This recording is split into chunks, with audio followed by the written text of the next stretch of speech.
very disappointing. They wanted us to pay €1 for a city map. Yeah, it was just a simple city map. Pass a security check. They have nothing to hide there. Why are you...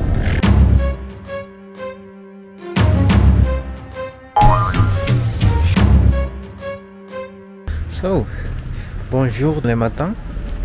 We are going to the Monster today. The Monster is Brussels. Quadruple capital. The capital of the Flanders region. The capital of Brussels itself, the province. The capital of Belgium. And the capital of the European Union. So, a very important city that we are going to visit today.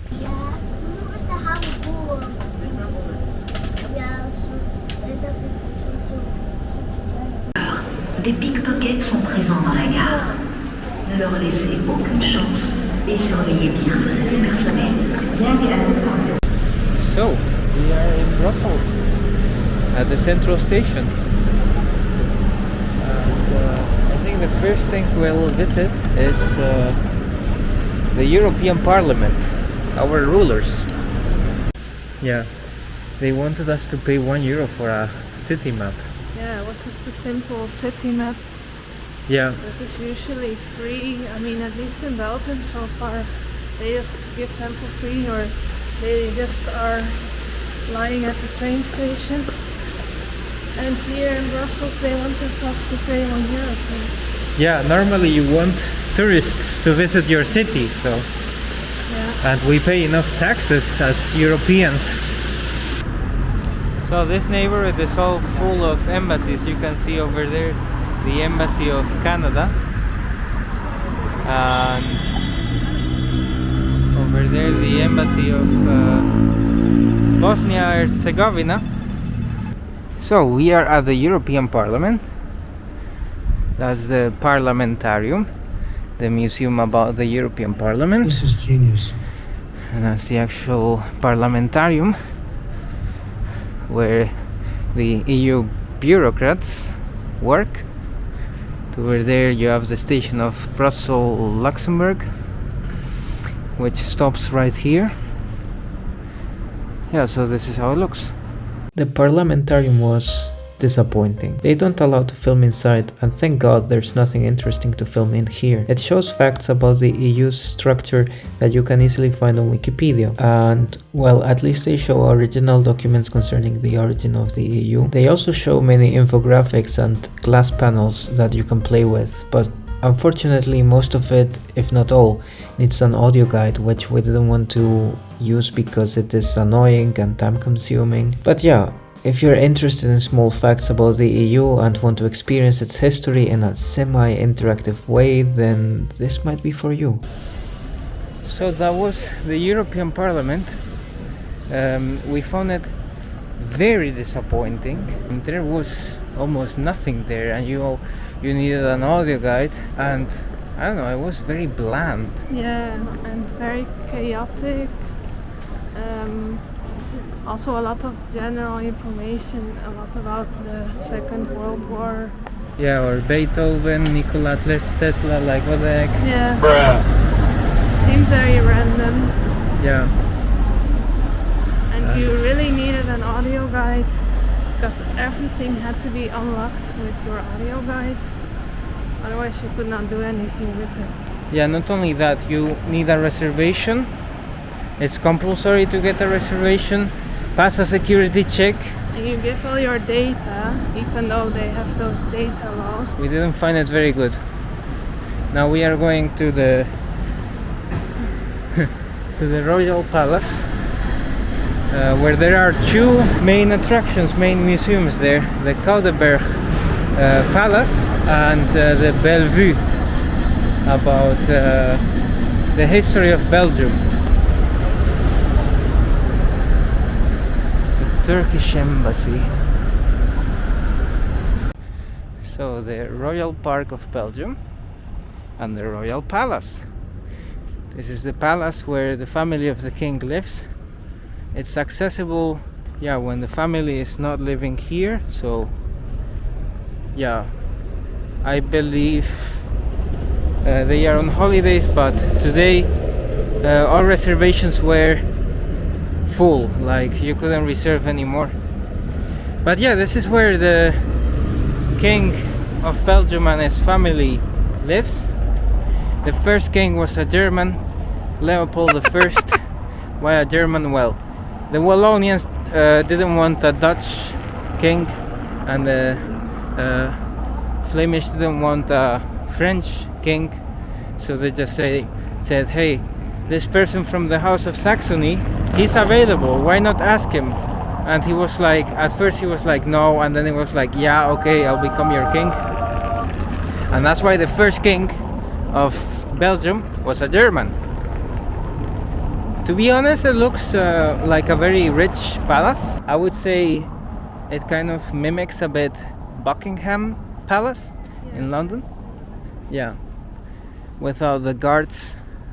By the way, at the European Parliament it was also super disappointing because you are not allowed to film, only pictures without flash. Why? I don't know, it wasn't even the Parliament building, No. It was the building especially for the exhibition. Yeah. So all that you would be filming is the information, the pictures, things. Yeah. So none of it is private information. No, I mean they have nothing to hide there. Why are you? But it's like Amsterdam. I guess it's something about capitals. They get a bit nervous, a bit paranoid. True. So we have a free map. We didn't pay €1. We just got it from here at the Gothenburg Palace. But you can enter through there with these coins. So there we go. Yeah, this is under the ground because it was a palace on top. Then they destroyed it, or it was destroyed with a fire, yeah. In the 1700s, Yes. 1731. And these are only the remains what you can visit. It was the palace of the Dukes of Brabant and also of Burgundy. Emperor Charles? Yeah. This, by the way, is how the palace used to look like. This is where the dukes used to live and where they also kept some important pieces in the treasury. Antique objects. It's very funny that they discovered the ruins of this palace while they were doing roadworks.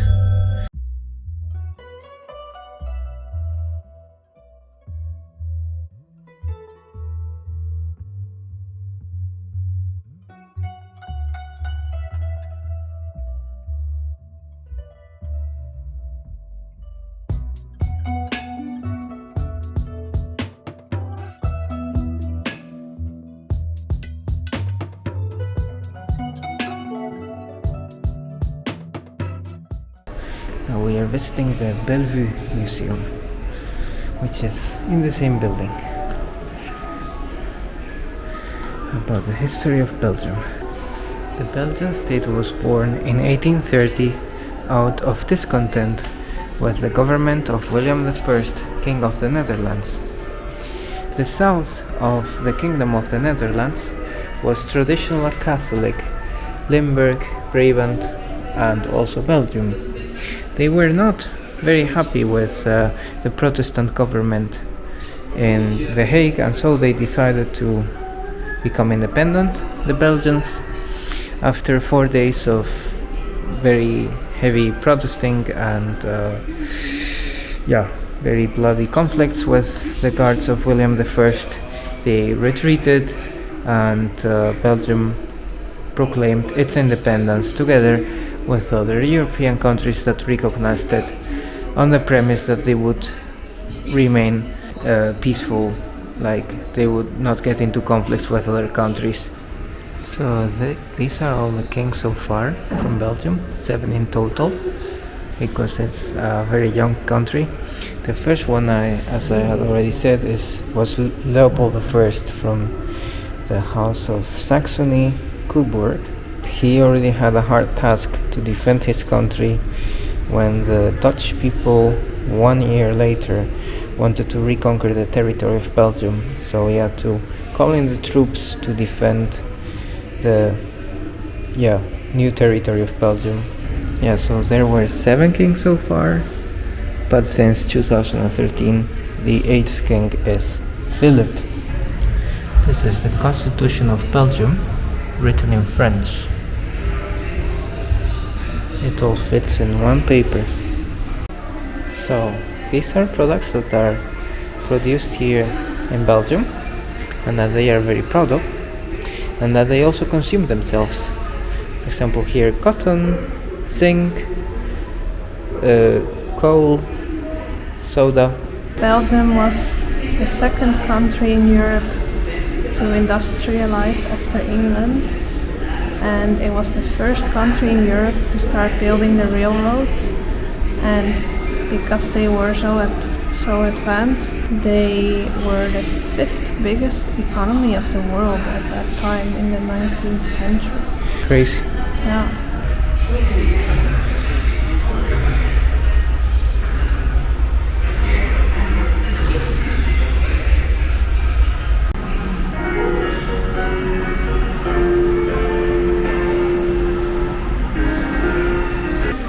This is also where we are going today, the Comic Museum.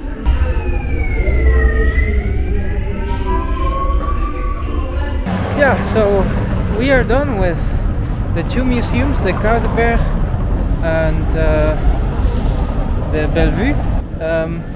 I was not suspicious while speaking French, so far so great. The street describes Belgium. It Yeah. has no lines, no lanes. Exactly, it's very messy. No lanes. Cars are everywhere. Yeah, it's very strange. So we're gonna stop for a lunch break. Yeah, at the park, Royal Park, and then we might already go to the Comic Museum. So we're gonna have lunch here. We brought burgers from the Airbnb, and then we thought we were gonna go to Café Georgette, which is known as the best friterie of Brussels. So they make the best fries. Belgian fries are one of the best ones in the world. So I'm gonna charge the camera there. Voila. So we're gonna have our moment of privacy while eating these burgers. So with fully charged batteries, we are going to the museum of the KBR Burgundy, I guess. Yeah, about the 15th century and the House of Burgundy. Yeah. Now we cross this amazing road that I love.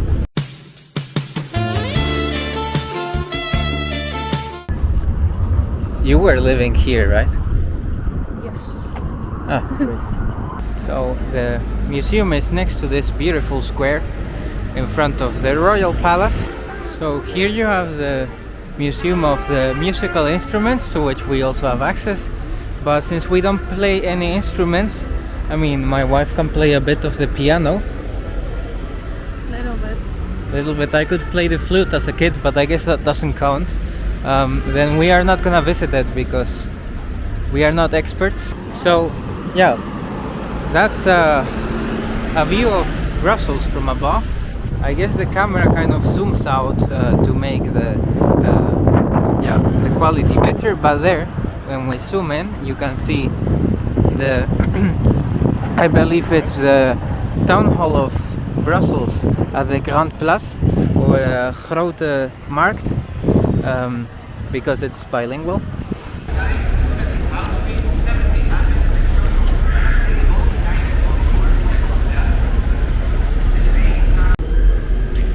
So the manuscripts from the Dukes of Burgundy are kept here at this library, where also the KBR museum is. A fire destroyed the palace of Koudenberg, but the manuscripts could be saved and brought here. So we are at the KBR museum and we got these bracelets. With these you can go and scan these things. No. Okay, yeah, okay. Then it shows in the language that you chose So now it's information switched. about all the things here at the museum. That's so smart, so it switches the language. Yeah, and you can choose 3 different routes. One is meant for kids, but you can also choose that route. Another one is middle. It takes not so long as the detailed one. Yeah, And then there's like an advanced route. exactly, and that one takes 2 hours. Yeah.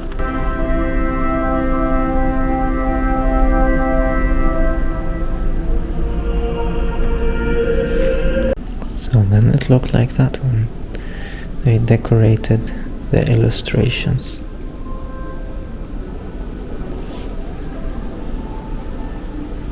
So they use several materials to produce the tints, the colors for the ink. Here you might know lapis lazuli from Minecraft and azurite. This is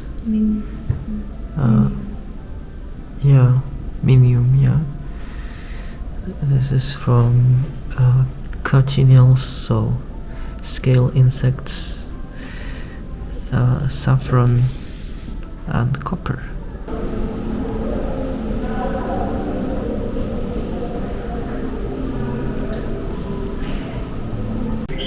Mesdames et messieurs, nous assistons ici à un moment solennel.